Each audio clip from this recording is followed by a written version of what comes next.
မိန်းကလေးတွေစိတ်ပြတ်သွားတတ်တဲ့ယောက်ျားလေးတွေမျိုးစားတွေပေါ့နော်အဲ့ဒါဘယ်လိုလူမျိုးတွေလဲဆိုတော့အရှိစကားနဲ့အနောက်စကားမညီတဲ့သူမျိုးပြီးတော့အရှိတစ်မျိုးနောက်တစ်မျိုးအရှိတစ်မျိုးကွက်ရတစ်မျိုးမဟုတ်တော့အရှိတစ်မျိုးအနောက်တစ်မျိုးအခုတစ်မျိုးတော်ကြတစ်မျိုးအခုအရင်ဂယုစိုက်တယ်ခဏနေကြာပြစ်ထားတတ်တယ်ပြီးရင်သူဂယုစိုက်ချင်ပြန်ဂယုစိုက်တယ်အဲ့လိုလူမျိုးတွေဆိုရင်လည်းကောင်းမလေးတွေကမကြိုက်ဘူး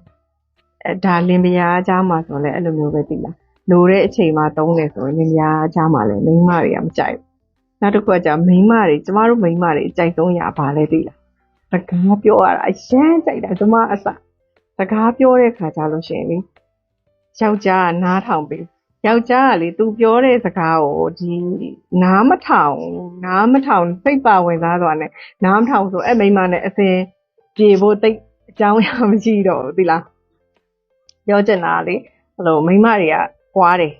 မွေးရပါသူတို့ဗီဇကမိန်းမ10ယောက်10ယောက်လောက်ပွားတတ်တယ်ဒါပေမဲ့အဲ့ဒါလေလူတိုင်းကိုလိုက်ပွားနေရတာမဟုတ်သူချစ်တဲ့ယောက်ျားကိုပဲတွားလိုက်ပြီးတော့သူရဲ့ခံစားချက်ဒီနေ့ဘာဖြစ်ခဲ့တယ်ဘယ်လိုတွေ့ကြုံခဲ့တယ်ဘယ်လိုဖြစ်တယ်ဈေးထဲမှာဘာညာပေါ့နော်အဲ့လိုမျိုးအကြောင်းအရာတွေကသာပြောတတ်တယ်အဲ့လိုအကြောင်းအရာတွေကိုနားထောင်ပေးနေတဲ့ရွေစိတ်ပါလက်ပါနားထောင်ပေးနေတဲ့အဲ့မိန်းမနဲ့အဆင်ပြေတယ်မယုံရင်စမ်းကြည့်လိုက်ဒါကျမလက်တွေ့ရဲ့ဖြစ်တဲ့ပြစ်တဲ့အကြောင်းအရာတွေပဲကျမပြောပြနော်နောက်တစ်ခုကကြတော့လေတာဝန်ယူတတ်တဲ့စိတ်ရှိတဲ့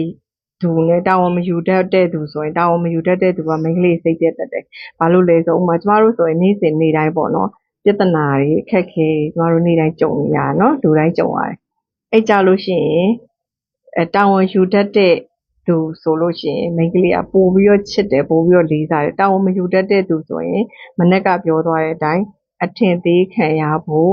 အရန်နီးစက်တယ်နောက်တစ်ခုကကြတော့တချို့တွေဆိုတော်တော်ကြီးလက်ခံခြင်းမှလက်ခံနိုင်လိမ့်မယ်အဲ့ဒါဘာလဲဆိုတော့တကိုယ်ရည်တန်ရှင်းမှုအားနည်းတဲ့အမျိုးသားတွေကိုလည်းမိန်းကလေးတွေကမကြိုက်ပါဘူး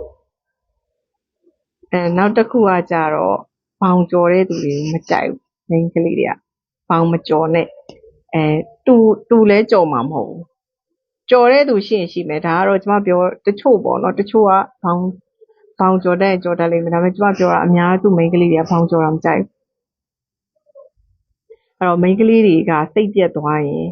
ရံမဖြစ်တော့ဘူးမနေ့ကပြောသလိုပဲရံမဖြစ်တော့တိတ်စိတ်နဲ့သူကအဲ့ရဲ့ relationship ကိုသူက move on နေတာသိလားတွဲနေရင်လည်းညားနေရင်လည်း move on နေတာပြီးတော့မှသူတို့ကဒိုးကလည်းမကြည့်တော့အဲ့လိုမျိုးဖြစ်တတ်တယ်နော်ကျေးဇူးပါတတပါဒါလေးလာပြောပြရပါဒီဗီဒီယိုကြည့်နေတဲ့သူကိုကျမကအရင်းနှီးဆုံးတငယ်ချင်းတယောက်အနေနဲ့အကြံလေးတစ်ခုပေးခြင်းတယ်မိန်းကလေးဆိုရင်မိန်းကလေးတငယ်ချင်းနေရပေါ့နော်ကြည့်ရှုတဲ့သူကယောက်ျားလေးဆိုရင်လည်းယောက်ျားလေးတငယ်ချင်းတယောက်နေရနေပြီးတော့အနည်းဆုံးတငယ်ချင်းတယောက်နေရနေပြီးတော့အကြံဉာဏ်လေးတစ်ခုပေးခြင်းတယ်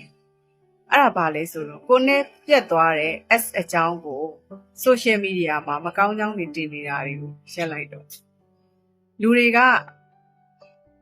ကိုယ့်နေရာကနေဘယ်သူမှမခံစားပေးဘူးဘယ်သူမှကိုယ့်ကိုမတနာဘူး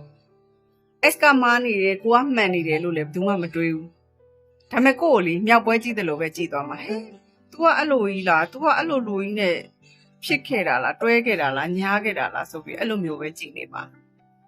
ပြီးလို့ရှိရင်လည်းနောက်9မိနစ်လောက်နေငါဒီနေ့ဘာစားရင်ကောင်းမလဲအဲ့လိုပဲလူတွေကစဉ်းစားနေမှာကို့အကြောင်းဘယ်သူမှကဘာကြီးอ่ะကွာကို့ဘ ਹੁ ပြုတ်ပြီးလဲပတ်နေတာမဟုတ်ကွာတငယ်ချင်းအားသိလားအဲ့တော့လူတွေသိအောင်လို့